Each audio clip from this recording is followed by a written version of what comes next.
Hey guys,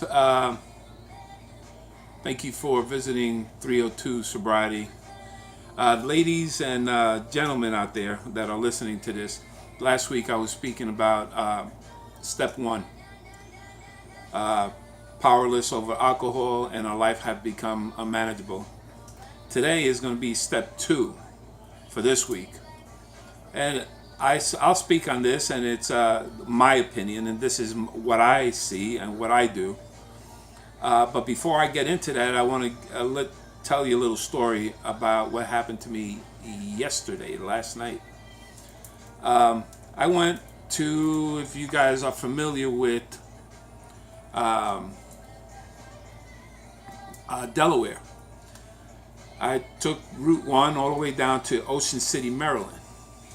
And in Ocean City, Maryland, on the way back, once we crossed or got to Rehoboth Beach, there was a checkpoint for sobriety, a sobriety checkpoint.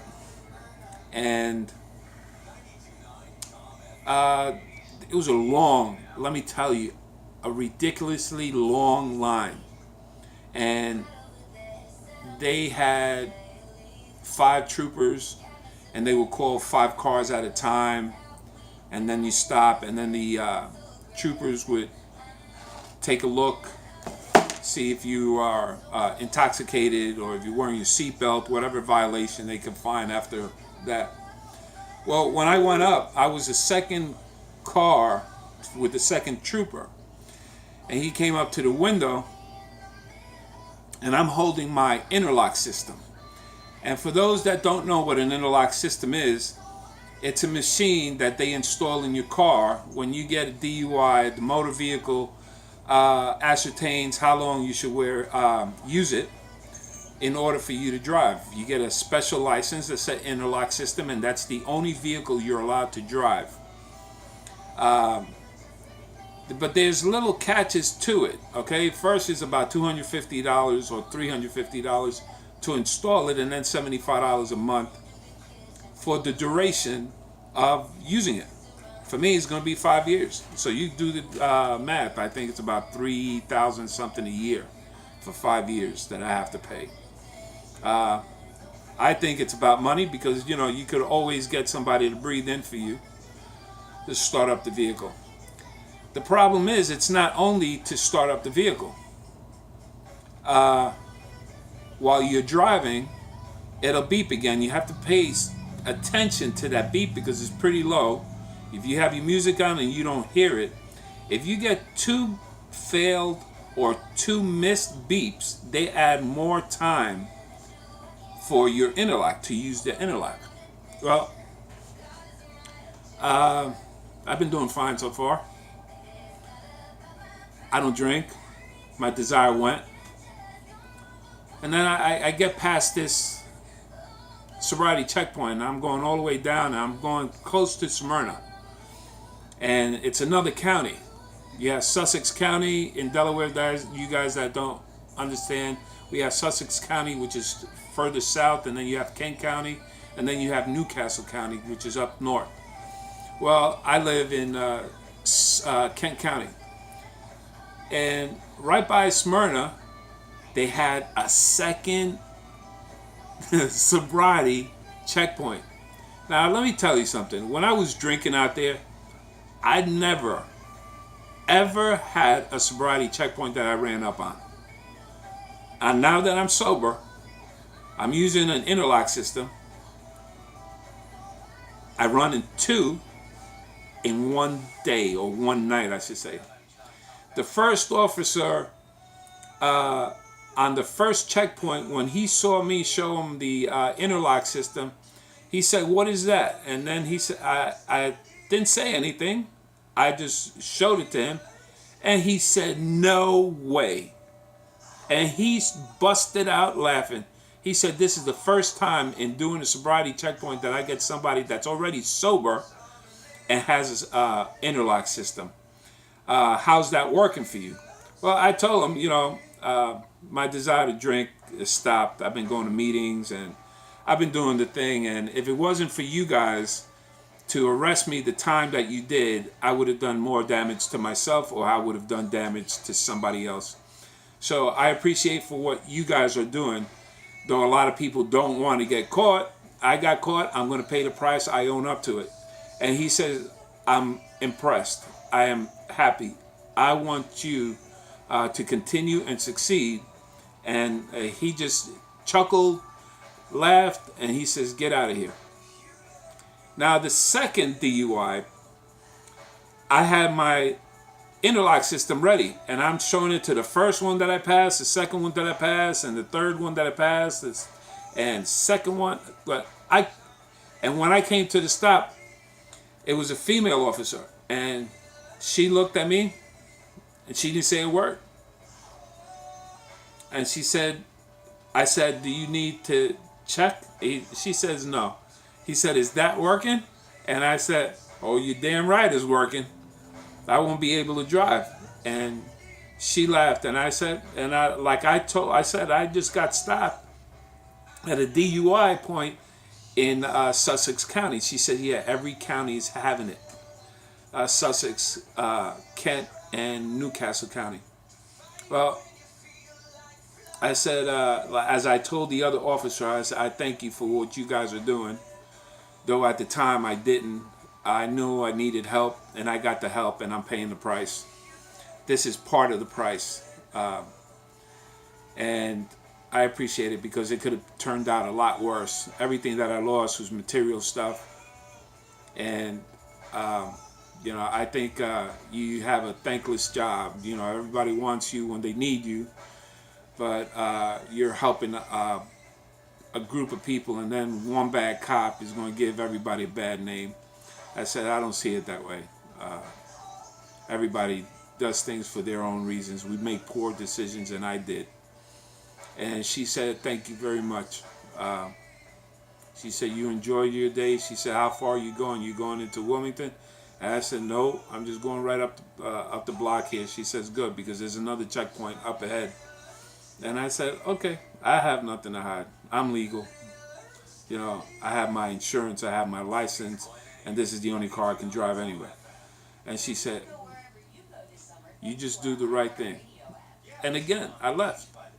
But that goes to show you, at one time I wouldn't speak to the police officer, because I was afraid. Oh my God, I got caught,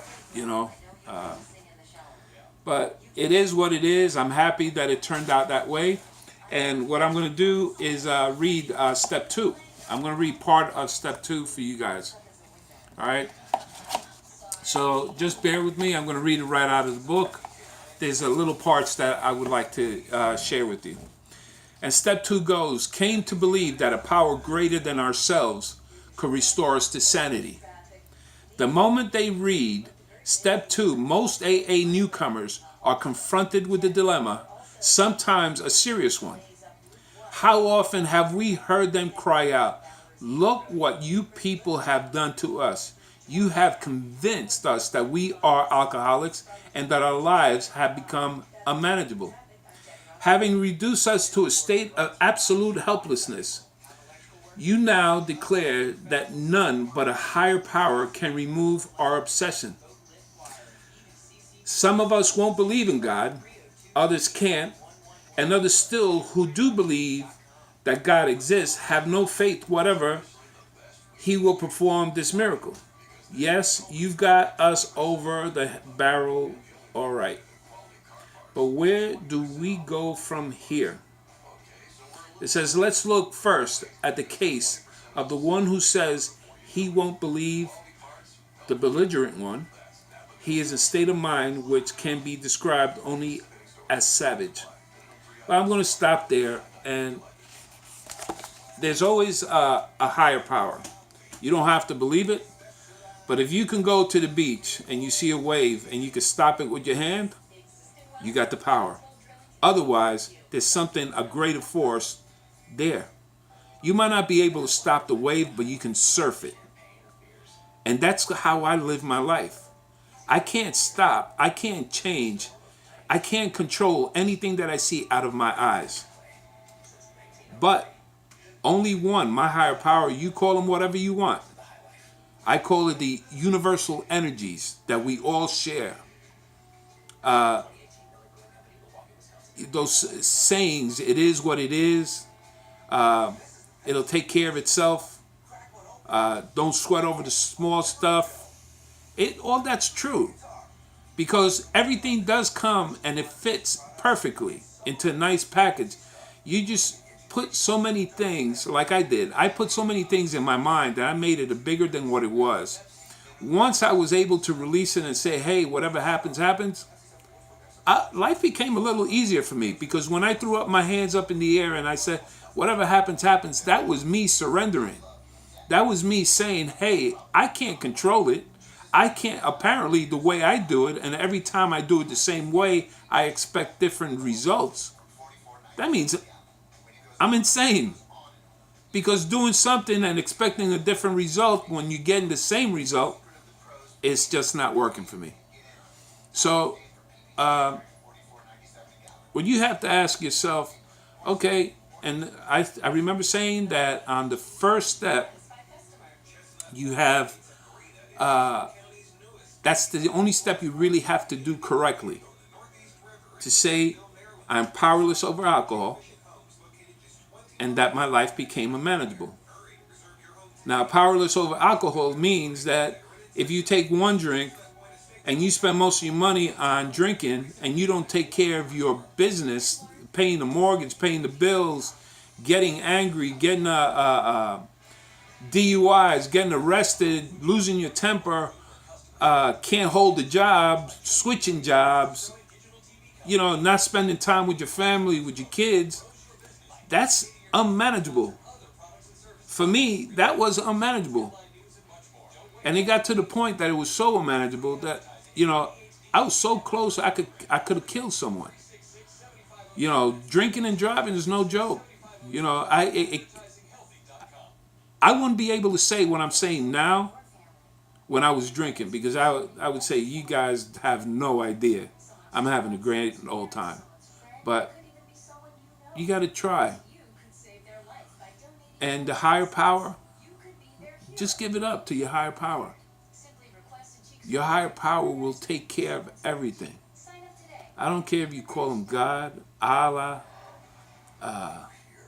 anything, Buddha. I meditate. I do yoga. I'm able to do things that I've never tried before. And it's not this new age stuff, all this new age shit everybody's talking about. That, it works, this is all new age. No, this has been out for thousands of years. It's just now that I'm looking into it a little more deeply, because when I was younger, I didn't believe in organized religion. I just thought it was a business. Religion, an organized religion, is something different than spirituality. And though their rules and regulations is to help people to be kind, some of them impose their beliefs on you. They talk about, and I really don't want to get into the God thing and everything, but I'm kind to everybody. I don't have to do a lot of things that everybody else does. I have a choice. Today I have a choice. At one time I didn't have a choice. I have a choice not to drink. I always blamed everybody else or somebody else, but I never blamed myself. I had a decision to make, and that's what I did. My higher power, my spirituality, my contact with other people, when I speak to you now, that's positive energy that I'm speaking to you. Hopefully it'll get into your ears, into your brain, into your heart, and you might be able to pass it on to somebody else. Whether you want to do and say what you've learned to help someone else, or you want to say, hey, something, I've been watching these videos and these videos are helping me out. Not AA, it doesn't always work for everybody, but you need to get some help, because it's going to tear you apart. It's going to tear your family apart. It's going to tear your friends apart. And people get tired of all that stuff. They don't want to hear that. They don't want to see you doing all the stuff that you've been doing, and you've been doing it incorrectly. You've been acting like an ass, like I was. I was acting like an ass all the time. But nobody dared say anything to me. I'm 6'3", 200 something pounds. You know, I got an attitude, especially when I drink. So I can imagine you guys. You got your stories, how you got where you're at right now. You know, but it doesn't have to be that way. You have control. You have control over your life. You can make a decision, but that's where the work comes in. You have to say, hey, you know something? I'm not going to live the way I was living before. And you need to say a mantra for yourself. Today, I will do what needs to be done. I will be kind to myself. I will be kind to other people. I will not drink. I will go to my meetings. I will get a sponsor. I will do what needs to be done to stay sober and live a better and productive life. I will spend my time with my children, enjoy their life, and it's not all about me. The biggest thing, it's not about you. It's about everybody. You and everybody. Stop being selfish. I was selfish. Sometimes I get selfish. But I'm not a doormat. I'm no longer a doormat. I'm not going to blame somebody else for what I'm going through. You need to believe in something. Believe something that's higher, that's stronger than you are. You can't create, no matter how strong you think you are, you can't create a tree because you can't create another human being. Doctors can't create another human being because that little spark of life, that soul, that energy, that nobody but your higher power can give to get you kick-started when you're born, that's power. You leave a house in the middle of nowhere, or any house, just leave the house alone, and your higher power will take it back. Trees, grass will grow right through that house and take it back into the earth. The same thing with the body. That's the way life is. Don't rush it. You don't need to rush it. You don't need to rush the process. You can enjoy life. I'm enjoying life so much. I'm spending more time with my daughter, my son. You know, I'm there for their 17-year-old complaints. You know, they think the whole world's falling apart. They also go to my meetings. I'm blessed. I don't use that word lightly. Blessed is something that is the way, like, I'm grateful. I'm humbled of everything that went down for me, for that DUI, because those are messages. They are, you want to call them angels, helpers, positive energy all around us. You just have to look for it. It could be a 5-year-old kid. You know how out of the mouth of babes, they'll say whatever they need to say, however it comes out of their mouth, and you might get hurt, and you say, wow, he has no respect. No, you know something? Because you feel upset because of what you heard, that's because it touched you. It was real. When I get angry at someone, I get angry at someone because I relate, and you were right. Because if it doesn't apply to me, I say, hey, all right, yeah, that's cool. And I just go on my way. But if I'm going to argue with you, that's because you hurt my feelings, because you hit a soft spot, a spot that I didn't want to get to. So I'll keep running my mouth like I always do. But try, pass these videos on. Subscribe, please. Like, comment. I have a few people out there that do comment, and I try to help them out. And I agree with everything everybody is saying. Not these videos work. Not my video. It could be somebody else's video. But you could hear a message, and you could hear it in your own time. There's also apps for AA and NA that you could hear meetings, not hear voices. I mean, you hear the voices, but you don't hear the names. The anonymity stays. On Facebook, you have a lot of places where people are closed groups that you could share your stuff. I belong to almost everyone. You know, when I find one, I just join. I have my 302 Sobriety on Instagram. I have my 302 Sobriety on Twitter. And YouTube is my big thing. I like YouTube because this is my video diary. I can go back. If it doesn't help you, it helps me. And that's basically why I do it. Because I want to be reminded of where I was. How stupid and how selfish and how controlling I was. So guys, you do what you can to stay sober and live a better life. And please share the video. Share it to your friends. Share it on Facebook. Whatever it is. However you want to do it. And I wish you all the best in your life. It's better out there. You still could have fun without drinking, without getting high. I do. I could go any place. I could do anything. And I don't have to worry about that somebody's after me. Or a police officer's going to arrest me. I'm doing the right thing. And yes, that's part of life. That's part of society. But at the same time, I could enjoy myself. Guys, peace out.